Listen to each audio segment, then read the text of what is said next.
Ma'am, आपके सास ने टिफिन का काम शुरू किया है क्या? हाँ, तुम्हें किसने बताया? हमें सब पता है। हमें तो ये भी पता है कि आपकी सास ना बहुत टेस्टी खाना बनाती है। अरे यार, ये औरत घर पे खाली बैठी रहती है और उन्हें खाना बनाने के अलावा आता ही क्या है। खाना भी अच्छा नहीं बनाएंगे तो कैसे चलेगा। हमारी तरह नौकरी भी तो नहीं करती है ना। जो भी हो मैम, वैसे आपको खाने में तो कोई प्रॉब्लम नहीं होती होगी ना?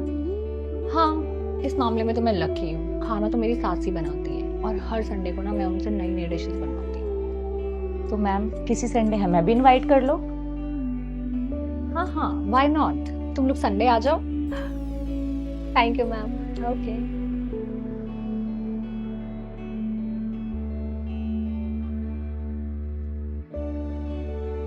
मम्मी जी, मुझे आप एक बात बताइए। अगर आपको कोई काम करना ही था तो कोई ढंग का काम कर लेती। आपके ये टिफिन बनाने के चक्कर में ऑफिस में इतना शर्मिंदा होना पड़ा है मुझे। और आपको पता है ना, मैं और संजू कितनी बड़ी एमएनसी में जॉब करते हैं। हमारे रेपुटेशन का सोच लेती और आप ये लो स्टैंडर्ड वाले काम करने में लग गई हैं। अरे मुझे लोगों को बताते हुए भी शर्म आती है कि मेरी सास घर में टिफिन बनाने का काम कर रही है। बेटा, इसमें शर्म की क्या बात है? कोई भी काम छोटा या बड़ा नहीं होता।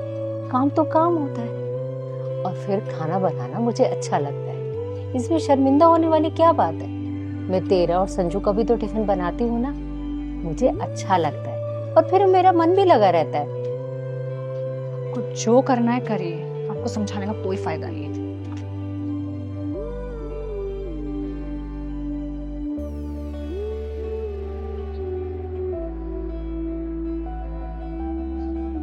मम्मी जी, आप कपड़े धो रही हो? हाँ, क्यों? मेरे कपड़े भी धो देंगी, थोड़े से ही हैं। ठीक है, धो दो।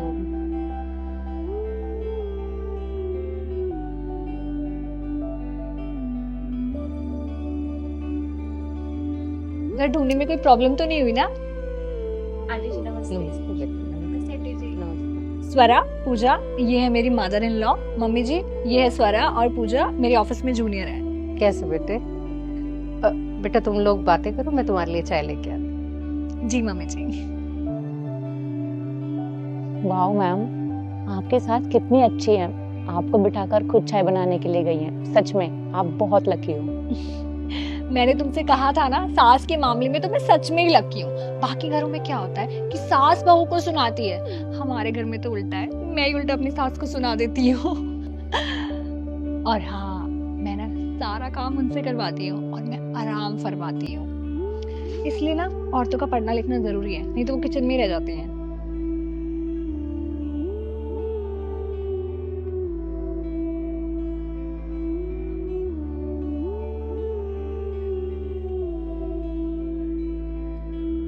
रिया, बेटा अगर तुम्हें पता हो ना, तो मैं पहले जॉब करती थी और जॉब के साथ साथ घर भी संभालती थी। और आज भी मैं टिफिन बनाने का काम करती हूँ।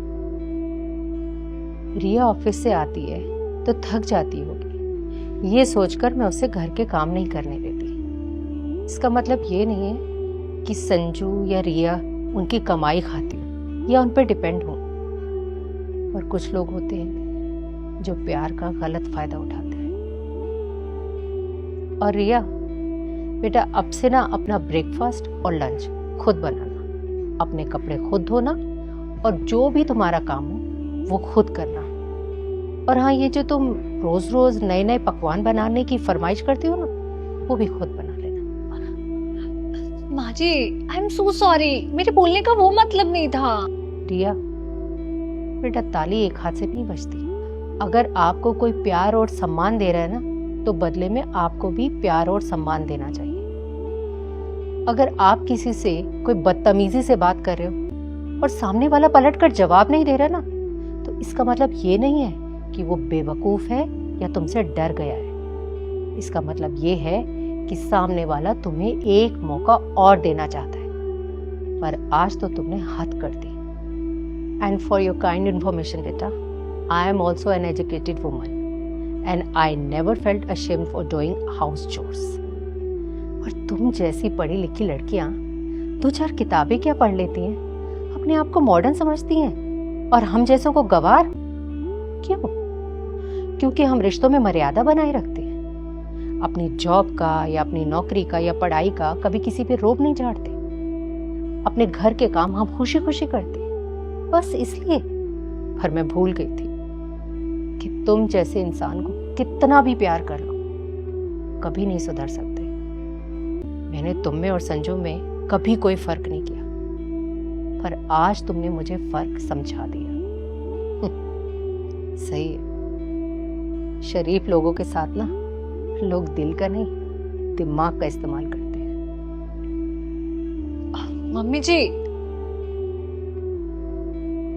मैम आपने बहुत गलत किया अपनी सास के साथ। लोगों की सास अच्छी नहीं होती, आपको अच्छी सास मिली तो आपको रखना नहीं आया। कोई बात नहीं, हम कभी और आ जाएंगे। चलो पूजा।